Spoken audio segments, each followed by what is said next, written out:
Aggression is not the enemy. Loss of control is. The military learned this lesson through centuries of conflict. Not every battle is won by force, and not every display of force creates power.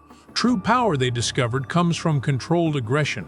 In 2013, during a joint urban combat exercise, a platoon was tasked with clearing a complex of abandoned buildings. The scenario was designed to provoke stress, sudden noise, unexpected resistance, confusion by design. One squad moved aggressively, too aggressively. They rushed corners, voices rose, decisions accelerated beyond control.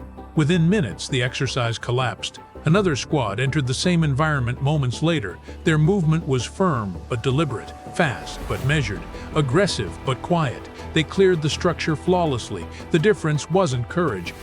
It wasn't strength. It was control. The civilian mind often misunderstands aggression.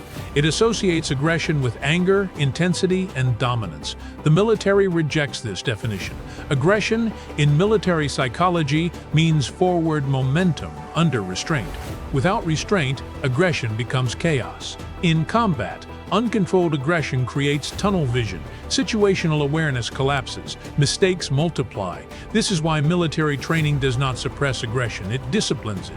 A veteran drill instructor once explained it bluntly: "We don't teach soldiers to be violent, we teach them to be precise. Precision is aggression with structure. The brain responds to threat with adrenaline. Heart rate increases, muscles tense, the urge to act becomes overwhelming.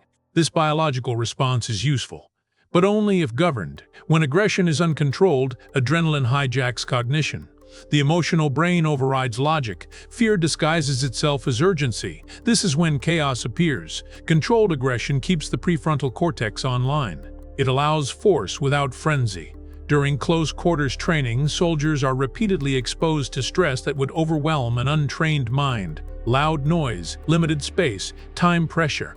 They are not taught to suppress aggression. They are taught to delay its release until direction exists.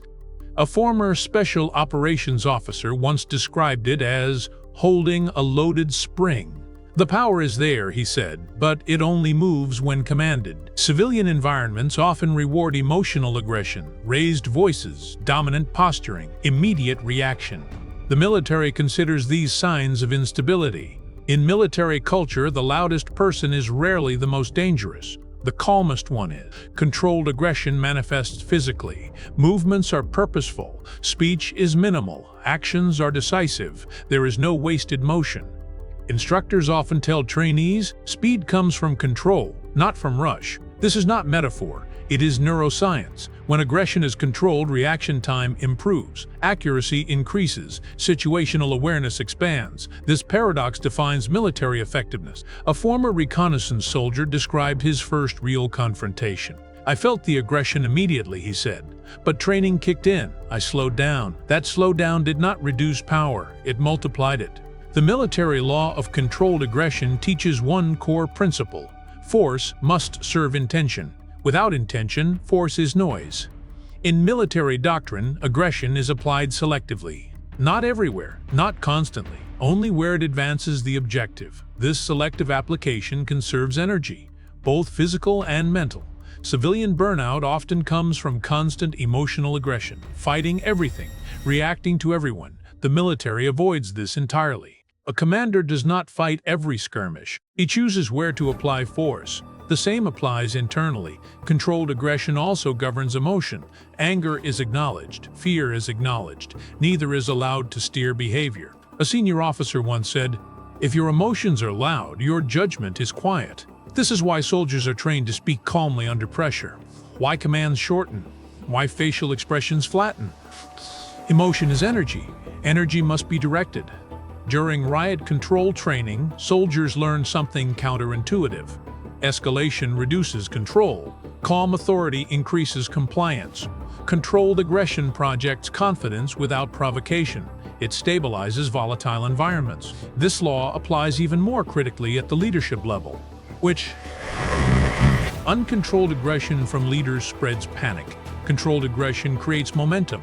A unit once described how morale changed instantly when a commander entered a chaotic situation calmly. "He didn't yell," they said. "He moved." Movement restored order. The military understands that aggression should never be emotional. It should be procedural. This is why training emphasizes repetition. Aggression follows structure. Structure removes hesitation. In live-fire exercises, instructors observe a clear pattern. Those who rush miss. Those who move deliberately succeed. Controlled aggression also protects soldiers psychologically. Uncontrolled aggression leads to regret, guilt, and trauma. Control preserves mental integrity. A former medic described treating soldiers after intense engagements. The ones who stayed controlled recovered faster, he said. The ones who lost control carried it longer. The mind remembers chaos. It processes control. In everyday life, controlled aggression looks different. It means asserting boundaries without emotion, taking action without rage, advancing goals without panic. Most people associate calm with passivity. The military knows calm is active. It is aggression under command. One retired general summarized it perfectly. Power without discipline destroys itself. This law applies to decision-making as well.